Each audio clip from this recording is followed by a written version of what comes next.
Open your fridge right now. A can of soda, some yogurt, leftover pizza, a piece of fruit that flew in from the other side of the planet. But for your ancestors, none of this is food.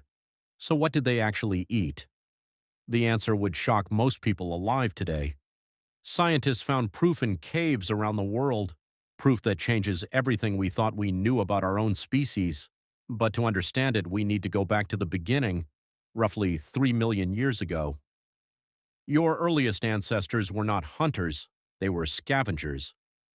When a lion killed an antelope on the African savanna, it ate the best parts first: the muscle, the liver, the heart. Then the hyenas moved in, crushing through ribs, skin, and smaller bones.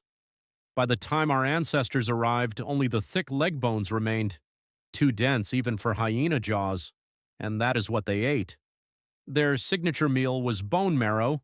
They crept up to stripped carcasses, grabbed the bones, and smashed them open with stone flakes. Inside was marrow, gray, slick, dripping fat. They scooped it out with their fingers and ate it raw. For them, this was a feast. No other animal could get to it.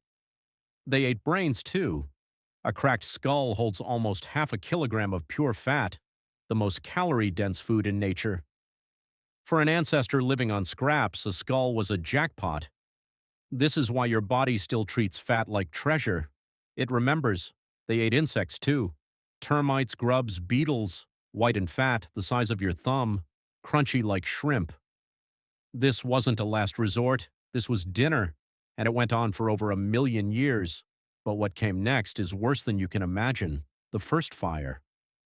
The oldest human fire ever found is inside Wonderwork Cave in South Africa, about 1 million years old. With fire came cooking: meat over coals, roots buried in hot ash, bones dropped into embers. Cooking is digestion before the food even enters your mouth. Raw meat forces your gut to work for hours. Cooked food is already partly broken down. Your body spends less energy and pulls more calories from every bite.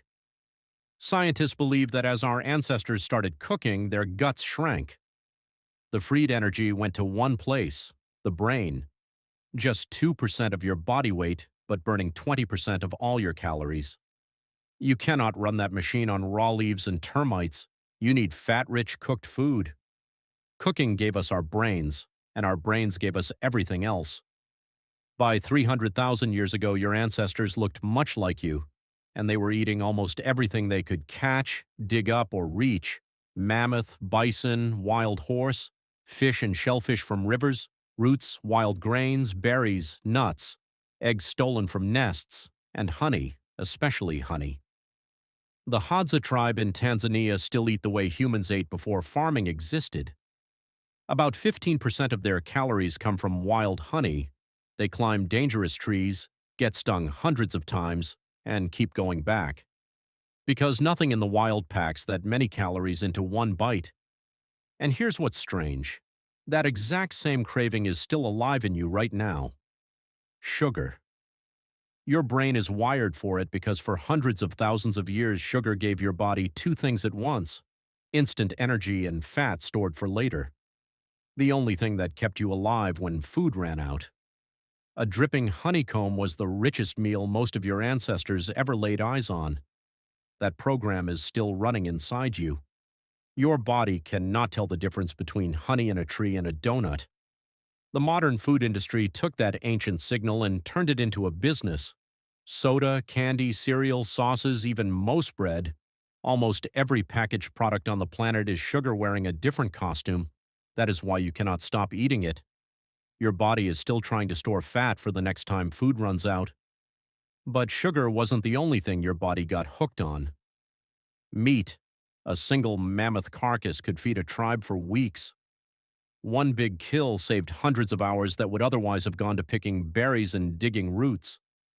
That saved time went to children, skills, better tools, stories around the fire. Every craving you have today was shaped by what kept them alive. But there is one craving we still don't like to admit. In a cave in England called Gough's Cave, researchers found human bones dating back around 14,700 years. Skulls had been carefully processed with stone tools and shaped into cups. Long bones cracked open. The the same way ancestors once cracked antelope bones. And here's the key detail. This was not starvation. The same cave contains remains of horses and deer. There was plenty to eat. This was a choice. Some bones were carved with patterns after the meat was already gone. This was not survival. This was ritual. And Gough's cave is not the only site. Similar remains have been found in Germany, France, Spain, and Croatia. Hundreds of thousands of years, different corners of the world, the same thing. One more thing. Your ancestors ate rotten meat. After killing an animal, they could not eat it all at once, so they buried it, hid it in caves, sank it in cold streams, for days, weeks, sometimes months. When they came back, the meat was crawling with maggots and reeked of decay. They ate it anyway. Some researchers think they even preferred it that way. Rotting meat is already partly broken down by bacteria, easier to chew, easier to absorb. The bacteria even produce B vitamins your body needs. Your body remembers this. Every fermented food you love, cheese, yogurt, sourdough, beer, wine, soy sauce, pickles, is controlled rot. Your taste for cheese didn't develop in a French dairy. It developed on a savanna 100,000 years ago, on something far worse. Every craving you have for fat, for salt, for sugar, for the richest thing you can find, it is all still running inside you right now. Your body does not know about supermarkets or refrigerators. It only knows one thing: eat what's rich, eat what's rare, eat while you can, because tomorrow there might be nothing. At 11 p.m., when you open the fridge, even though you're not hungry, you are running a 3 million-year-old program, still scanning, still trying to keep you alive. It's just that the world it was built for is long gone.